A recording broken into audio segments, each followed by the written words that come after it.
Tzeentch versus Ogres in a minor settlement battle. Let's go. Now firstly, this is footage that was sent to me by CA. I didn't actually get to play this myself. This is simply someone else playing it and sending me the footage. But there's a lot to talk about. You can see we're playing as a Tzeentch army, and just a freeze frame right now. Oh scheisse, we can finally toggle flying, which means we can land our flying units on the ground without having to attack an enemy, so we can be much safer in some situations. Really nice addition to the game. Glad to see this has finally made it. Really nice. And we'll see these Doom Knights here go from on the ground to back in the sky. Nice, so we should be able to do that with all the flying units. That's just going to be so useful in a lot of situations where being in the air can be a little too dangerous. So he's also got some blue horrors, lining those up with some exalted pink horrors on one side. And as you may notice, this is an ogre-themed minor settlement, and it is 360. You can attack it from all sides, from many different angles. That's what used to make old Total War Sieges fun, so hopefully this is going to have that kind of feel to it. And of course, this isn't an actual siege, this is just a minor settlement battle. In Warhammer 2, minor settlement battles aren't really minor settlement battles at all. They're pretty much just land battles on a funny kind of map. So this is an actual minor settlement, kind of like we had in Three Kingdoms or Troy. Nice to see that make it to Warhammer 3 as well. But because we are attacking in this video and we're not defending the settlement, we won't be able to see the deployment of the fortifications that you can also deploy when you are the defender. The walls, the blockers, the towers, the arrow towers, the cannon towers. All that stuff can be deployed when you are the defender. If you've seen the survival battle stuff from a few months ago, you kind of get the idea, right? You'll be able to place those things around with the supplies that you get as the defender. The only way the enemy can get rid of those is by blasting them down with damage or by taking the capture points around the settlement. But the battle's beginning now. Tzeentch approaching some nobblers. So the ogres have those cheap kind of gobbo infantry. I guess we should call them nobbos. Does that sound right? Like goblins are gobbos, so nobblers are nobbos? Not sure about that one. Tzeentch units moving up though. We got some flamers in this army. We got some screamers. We got some forsaken, some chaos spawn. Got a soul grinder. Got a lot of cool stuff. Big chunk of the army moving up here. They've got some ranged attacks, which they're probably going to try and use. And if you look at the unit cards at the bottom of the screen, you can notice that about half of the Tzeentch army has missiles. So there's a lot of ranged projectiles of various kinds to be used. And of course, we have that barrier. Across the top of all of those units at the bottom, we can see the blue bar representing the barrier, the magic barrier that all Tzeentch units have, which is basically free protection from damage that can recharge once they're out of combat as well. So that's pretty powerful. We'll see how it comes into play here. We'll see how fast it recharges and things. Some units getting stuck in. Getting after those ogre boys. So some of the cheaper ogres, as we have in Warhammer 2, they're not actually that great. The ogre bulls, I think, are the cheapest ones. They're the same as the ogres we already have, the cheap ones. So they're actually not great. They will break quite quickly with low leadership and stuff. But there are going to be stronger ogres, of course, and the man-eaters are the strongest. Getting stuck in on this side now. Got the soul grinder there. Moving up. The enemy army is fairly spread out as well. We can notice that the AI is kind of all over the place. It's scattered itself around. It's not kind of concentrated too much in one area. It's defending the middle point pretty well, perhaps. You see some nobbler trappers there for the ogres. Those are basically cheap gobbos, but they have a ranged attack. They have stalk and vanguard deployment, so they can be pretty sneaky. Pushing in on this side. Got some of that cavalry coming in. Got the Doom Knights just hanging out in the sky. Going to get them in there. So these are the kind of cavalry-type units for Tzeentch. He's got the Doom Knights, which are flying. He also has some Chaos Knights, which are actually just normal cavalry. I don't think there's any in this battle, but he does have those in the roster. And I do have some roster videos going up alongside this one and all the other ones. Take a close-up look at the units and their stats. At least some of them. There's not all the units in the videos, but Tzeentch, Ogres, Khorne, and Cathay, we'll get a close-up look at a lot of their units. So keep an eye out for those videos. I will link them at the end. You can see a little ruckus going on here. The soul grinder's in there. Some pink horrors just tying things up. And then there's that iridescent horror on the disc in the sky, blasting down with a ranged attack. We also get a glimpse of some Mournfang Iron Fists that we see there. Those just seem to be the normal Mournfang cavalry that we have in Warhammer 2, except they have a shield. So they've got a little bit of a ranged defense. And we can see the Doom Knights on the unit cards at the bottom. The Doom Knights have lost their blue barrier, so they're actually taking damage to their health now. So at this point, this will be where I would assume it's wise to pull them out, leave them out of combat for a little bit, let their blue health bar recharge, their barrier, and then send them back in. because then they'll basically never take any actual health damage. And it seems like you'd be able to do that with a bunch of these units, with Kairos, with the Cultist, with the Iridescent Horror. The blue and pink horrors don't seem to be quite fast enough to really be able to do that. Like, they can't skirmish, they can't charge in, use up their barrier, and then get out of there and recharge. Not without it being a little bit awkward and I guess micro-heavy as well. So that's maybe going to be more for the really mobile units like the Doom Knights, like the Screamers, like the... maybe even the Forsaken. They're a bit faster on their feet. But we can see a lot of magic going off here. Some spells. We see the pink horrors firing away. We see the Flamers bringing in those blue flames. They've got some pretty decent range on those as well, which could make them pretty damn terrifying. See a big group of stuff over here pushing around. There's a giant. There's an Ogre's giant coming to get it. We can see the missiles coming in. We can notice that the missiles maybe don't do that much damage. You can see blue horror missiles, pink horror missiles. None of them, like, massively powerful. You're probably going to need to use up all of their ammo to really get the value from that stuff. Doesn't look like it cranks out damage quickly or anything. So maybe a bit of a kind of slow, grindy, wear-down ranged skirmish game for Tzeentch's army. Except for maybe when the Flamers get involved. Some magic coming off here. The pink fire of Tzeentch. You can see it in the distance there. So just kind of a breath attack. A fiery, pinky, fiery breath attack. The only somewhat worry here is if the AI is going to fight like this in every minor settlement battle. Like, they spread their army around everywhere regardless of where you are. Which means you're always pretty much just fighting a small amount of the enemy army with like half your army. So it would be really easy to win these if you're only ever facing like 2 or 3 units at a time against your full army.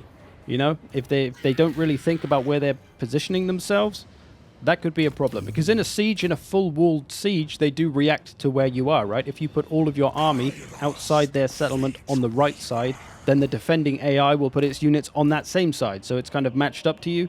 You'd think they'd do the same thing in these, but in this particular battle, they do seem to be a bit all over the place. So we'll have to see how that goes. And of course, as I put at the start, this is development in progress. So don't think everything that you see here is final. There will be some stuff that changes, I am sure.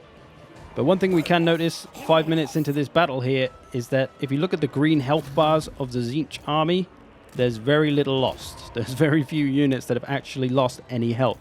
They've lost a lot of their barrier, but not actual health, other than maybe the Forsaken a bit there and those Chaos Spawn. We see a Stonehorn harpoon launcher just then as well. So the Stonehorn, a big massive monster for the Ogres, has a harpoon launcher, so ranged artillery type of unit. So big beefy hybrid units for the Ogres, that's pretty cool. I am really looking forward to the Ogres. The more I see of them, the more they grow on me. Got the Screamers. Not sure what they've really done yet. Haven't really seen them too much. They are anti-large, so they should be able to take down Ogres relatively effectively. Although they're not powerhouses by any means. But it looks like Tzeentch army is mostly cleaned up here. A lot of Ogres routed off. Some cav over here. Beating up the poor old Cultist. Looks like he might actually lose the Cultist here. Gets a nice pink fire of Tzeentch though. In comes the Iridescent Horror to help out. He's got a ranged attack, so maybe he can blast them from above. Uses the blue fire of Tzeentch spell, so that's a magic missile. The Cultist does have the flame lawbook. Quick, piercing bolts, piercing bolts. Oh, if he piercing bolts those cavalry, that probably would have been the end of them. Making his way into the center now though, towards that main point. I think to win these, you either win these by beating up the army that's in the settlement, or you have to take all of those points. So you see at the top of the screen, there's the 4 red boxes and 1 green box. Those are the supply points which can be taken around the map. You take the 4 supply points and then you take the final point as well. And I think that gets you a win, even if you haven't beaten up all of the army. It does appear as well here that the Tzeentch army has lost a couple of units, maybe the Screamers and the Chaos Spawn, I think. So units do die in the Tzeentch army, if you're not careful. That barrier won't protect them forever, of course. Got some Doom Knights getting into the center, being shot by some missiles, though. Getting into those. Trying to take some of these capture points, perhaps. Still got that Iridescent Horror blasting away.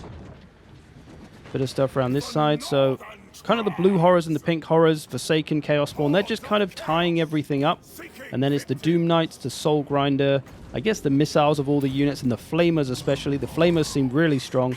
They're what's doing a lot of the damage here. We can also notice on the right-hand side of the screen, which was just moused over, the 3 abilities above the spells. Those are the Tzeentch faction abilities. So as you use magic, like literally as you cast spells, That'll fill up the little red bars, and then you can use those abilities on the right side, which look like some pretty powerful bombardment or explosion spells, and maybe a magic recharge there. So kind of like the Greenskins War, the more you do something, then you get a faction ability. That's what's happening with all these Chaos factions. So there is a lot of castable stuff, especially for the Tzeentch army, where you've got Kairos, you've got the Cultists, you've got the Iridescent Horror. They're all casters. So you've got a hell of a lot of magic in this army, and it's all usable. There's a lot of magic recharge to go around. As you can see there, Glean Magic. That's a little recharge ability for your Winds of Magic to get you a few more. So Tzeentch is going to be all about that magic, all about just tying things up with the cheaper units, damaging them with the more expensive units, kind of like the Vampire Counts, I think.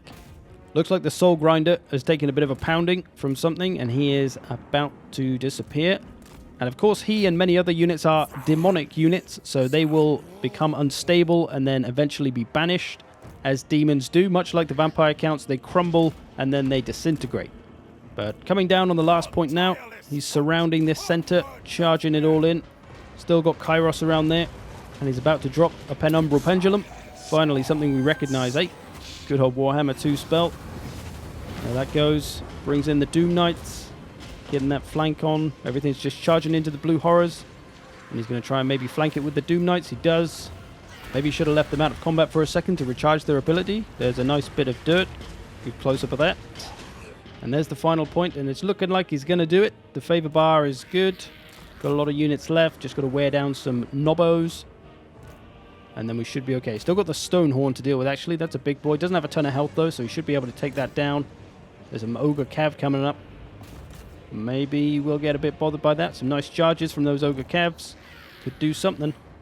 Still got his Iridescent Horror, bringing that back over. But there we go. There's the Tzeentch army in action. What do you reckon? Does it look like your kind of army?